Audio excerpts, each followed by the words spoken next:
Arnold Schwarzenegger just absolutely wrecked Jimmy Kimmel and did it right on Kimmel's own late-night stage. The Terminator turned governor didn't hold back, unloading a ruthless verbal smackdown that had the crowd roaring. Not for Kimmel, but for Arnold. That's a rare sight, especially when a mostly progressive audience erupts in applause for a Republican-leaning centrist torching one of their own pop culture darlings. So, what did Kimmel do to deserve the heat? I've got all the jaw-dropping footage lined up, so smash that subscribe button and buckle up. It all started last week when Arnold appeared on The View and refused to play their game. The hosts tried nudging him into attacking Donald Trump, expecting him to cave, but Arnold flipped the script, delivering a fiery takedown that left the entire panel speechless. Apparently, Jimmy Kimmel didn't get the memo. Thinking he'd succeed where The View failed, Kimmel took his shot, pressing Arnold to slam Trump over the ICE riots. Huge mistake. Arnold didn't just refuse. He turned the tables, unleashing another round of brutal truth that left Kimmel stunned and his audience cheering the very man he tried to corner. Roll the tape. It seems like our president doesn't want to have this problem solved. He wants to create problems. And that's the trap. Plain and simple. At this point, they're not even trying to hide it. The desperation is obvious, and the strategy couldn't be clearer. Pull a Republican into criticizing their own president just to grab a viral clip. But what Jimmy Kimmel didn't expect was what came next. He had no idea Arnold Schwarzenegger was about to walk right through that setup and flip it on him. No hesitation, no second guessing, just straight, unfiltered truth delivered with the kind of force only Arnold can bring. Watch this. I have to tell you, people always say to me, oh my God, what's going on in America right now and all this stuff. And I said to them, I said, relax. I've come over here in 1968 where it was a disaster. I mean, even the most fantastic country, but I came over here, 1968, Martin Luther King was assassinated, Bobby Kennedy was assassinated. There were the riots left and right because of the Vietnam War, there were the protests. Then there was the attack on the Democratic Convention in Chicago.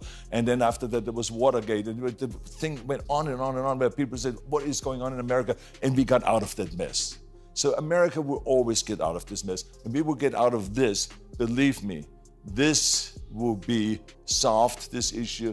Los Angeles will always be a great city to come to. I'm very, very proud of Los Angeles. Now look, Arnold isn't perfect. He's had his moments in the past that made people raise an eyebrow. But right here, in this moment, he was completely locked in. The legendary actor and former California governor delivered a calm, confident, and razor-sharp response to what was clearly a loaded question from Jimmy Kimmel. And here's the crazy part. Kimmel's own audience started applauding. Arnold didn't hesitate. He didn't stumble.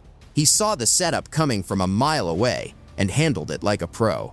With steady confidence, he told the crowd that Trump has the leadership to bring order back to the chaos, clean up the streets, and help restore Los Angeles to what it once was. And for once, even that mostly left-leaning audience seemed to agree. Arnold didn't just make his point, he controlled the entire moment. And he wasn't finished. He followed it up with a direct shot at Gavin Newsom, calling out what he sees as a failure to lead during LA's crisis, putting the current governor on the spot with the same calm, controlled intensity he used to shut down Kimmel. This wouldn't happen if the politicians would do their work. Think about it. And a lot of Californians seem to be backing Arnold on this. New polling suggests Gavin Newsom's approval is slipping, with numbers landing around the mid-50s and showing signs of decline compared to earlier highs.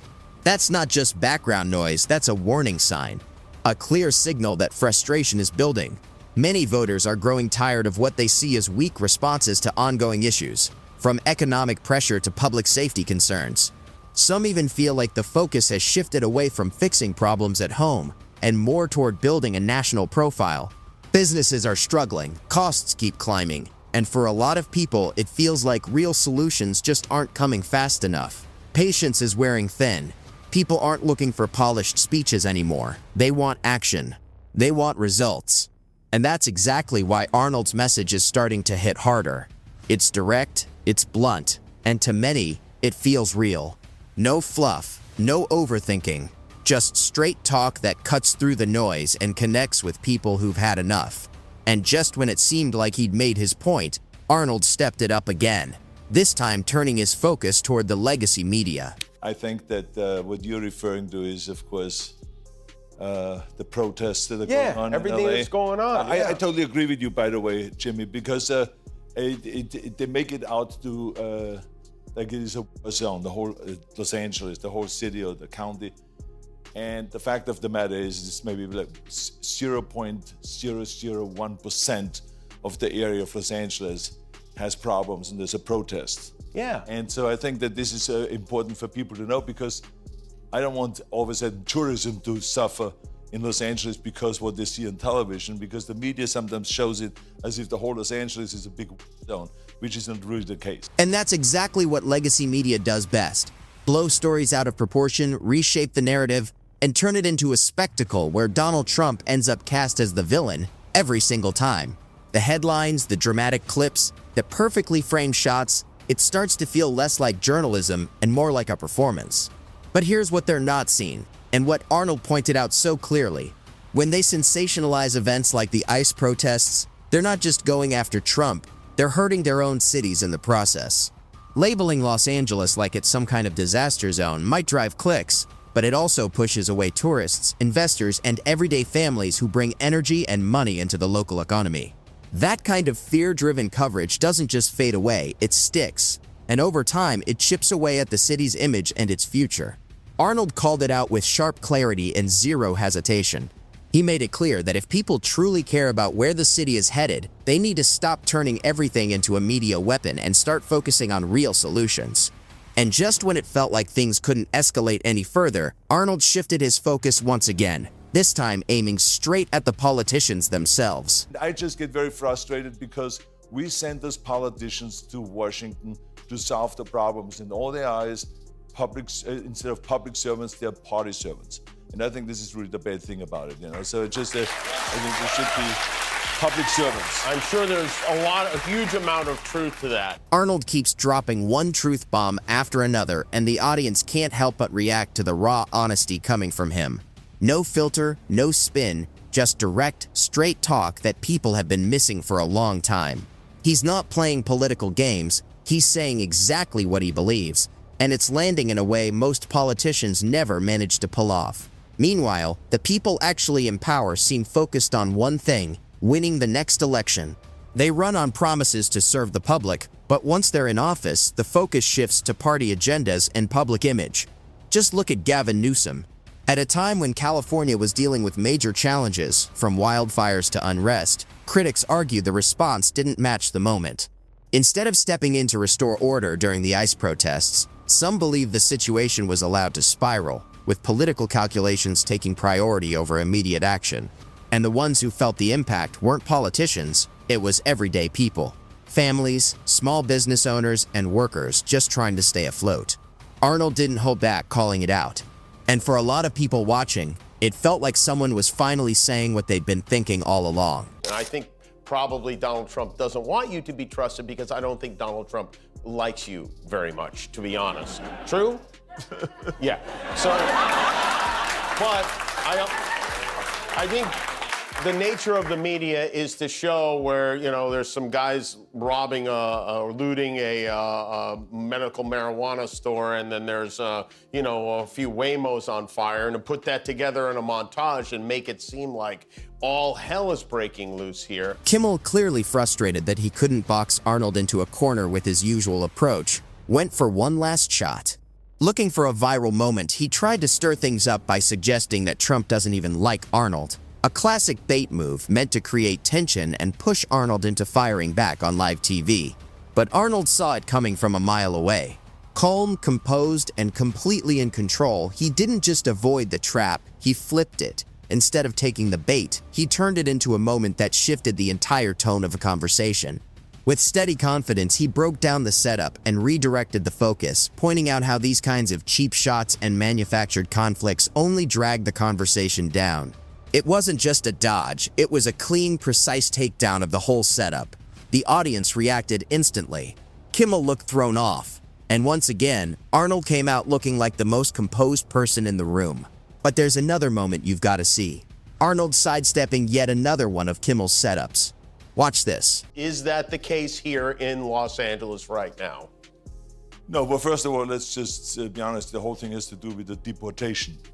Yes, of And course. of course, this is a very sensitive subject to me because when I came over to this country, I was living in fear of being deported. Were you? Yeah, because at one point I did a movie that was so bad that I thought that the critics would deport me and send me back to Austria. You were Hasta la vista, baby. You were worried that you were going to be deported for creative reasons. Kimmel, much like the hosts on The View, tried the same tired stunt, using Arnold's immigrant background to guilt him into taking a shot at Donald Trump.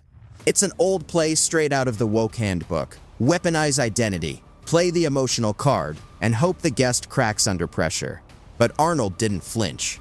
He saw the setup for what it was and sidestepped it with calm precision, turning the moment into yet another masterclass in staying above the noise. It's becoming obvious that Arnold Schwarzenegger is far sharper politically than many give him credit for. This isn't just the action hero with the iconic accent. This is a man who knows the game, understands the tactics, and dismantles them step by step. He spots emotional manipulation the instant it appears and refuses to let media figures twist his words for cheap headlines. At a time when even seasoned politicians struggle to hold their ground, Arnold's clarity, poise, and unwavering confidence stand out as a breath of fresh air. Do you think that people who've been in this country for 25 years and who have had no criminal activity whatsoever should be granted the rights of U.S. citizenship? What this is, what I'm talking about, is immigration reform.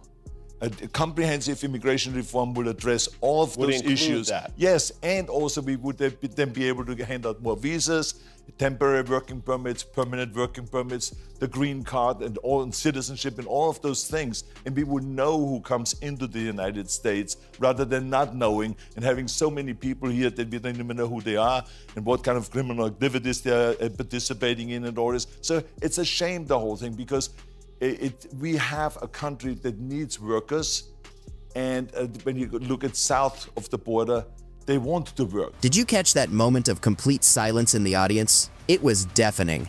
A heavy, stunned pause that said more than any applause ever could.